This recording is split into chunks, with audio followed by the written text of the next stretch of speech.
I'm gonna take you to the time that I found out that I wasn't in love anymore with my wife.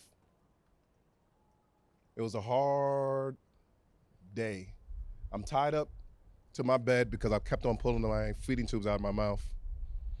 And my wife came up to me and said, "You know what?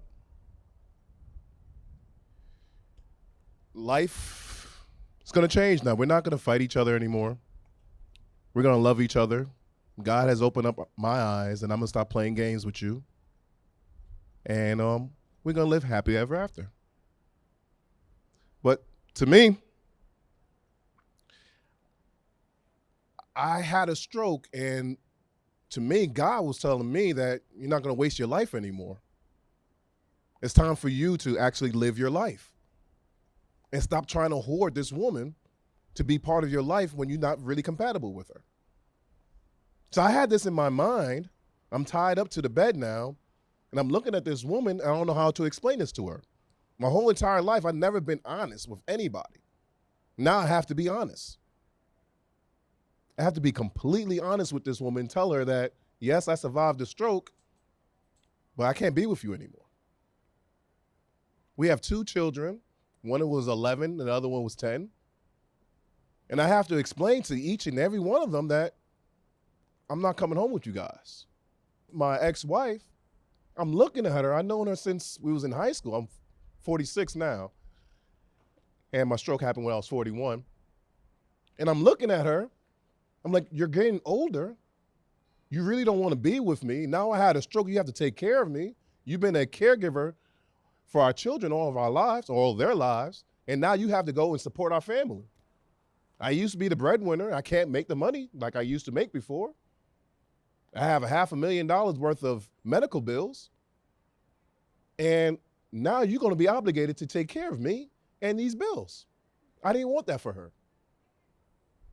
But I had to let her go. That's how much love I had for her. Had a conversation with God, and I asked God to save my life for my children. I want to teach them more things.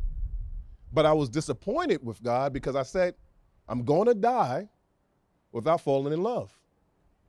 I never know what true love meant. So I had to make a decision. I had to move forward, tell my ex-wife that we're not going to be with each other anymore, leave out my house, lose my health insurance, because federally you can't get permanent disability until you are disabled for 2 years. So for a year and a half, I didn't have any health insurance. I had to basically be homeless, living off people's couches as a stroke survivor, give up my house, give up my rental property, give up my cars, my ability to work. And I actually had to be compassionate enough to love a person, even though she hates me at this particular time because I'm leaving her. All this while I'm trying to get my faculties back together. Before my stroke, we used to fight each and every day and never get any resolution. And always thinking to myself, well, tomorrow's gonna be better. Next week's gonna be better. We're gonna have a better life. But it never happened. So once I had my stroke, I'm looking at this woman, I'm like, I don't like this woman anymore. And I don't wanna live my life with this woman anymore because of all the bad things that she did to me, because we thought tomorrow would be a better day. So the people that don't have brain trauma, just imagine if you having these issues with your significant others, and then all of a sudden brain trauma comes into play, trust is gonna be out the window for that brain survivor. So there's no need to be fighting with your significant other. It's all time for love. And if you don't love that person, let them go, so they can live their life. You don't want them to be on their deathbed tied to the bed like I was and regretting that they've been with a person they didn't love. And then they die. Who wants that? Nobody wants that. So I had to think about that for her, and also my children. I had to make sure that my daughters understood that even if you don't like each other, you can still be nice and compassionate to another person. So I didn't want my children to grow up and say, well, this is a functional household. You're supposed to argue with your mate each and every day, and that is functionally love. I didn't want that, so I had to leave. So what I'm leaving with you guys is this. When I had my stroke, I was looking around, talking with God, thinking I was going to die. Wow. That's God. Oh, God's talking now. So I thought I was going to die. But when I had those thoughts, nothing negative was in my mind. Jealousy wasn't there. Anger was not there. Death was welcoming. It was comforting. So I said to myself, if I survive this, I will not live my life with negative energy.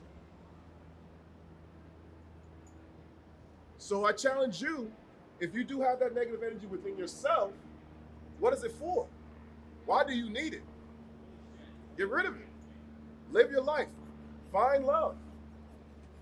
I thought I'll never find love, but I found love. I find people like you, people like myself, and now I know what true love is. That's what you need to do within your lives. Fighting doesn't do anything for you but hold you back from the next goal that you're supposed to have. So I thank you guys. I really appreciate you guys listening to me.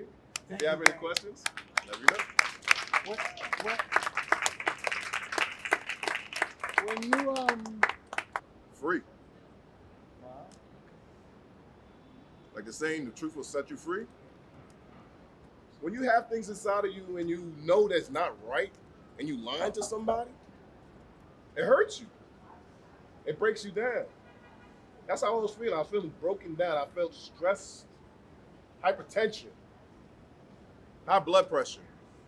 But once I actually told her her truth, my truth, I felt free.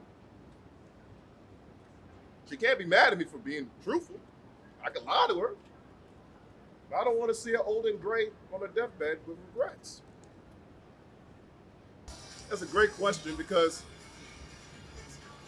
Hold on. My wife and I, go. Well, it's actually perfect because that's a song of What is Love.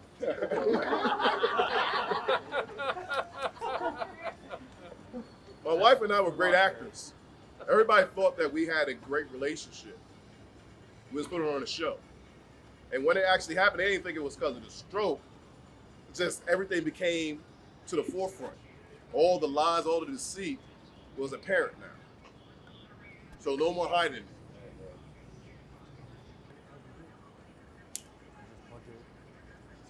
Without that transition, that thought process, I would be stuck in the same place I was before when I when I was stuck in the hospital, restrained to the bed.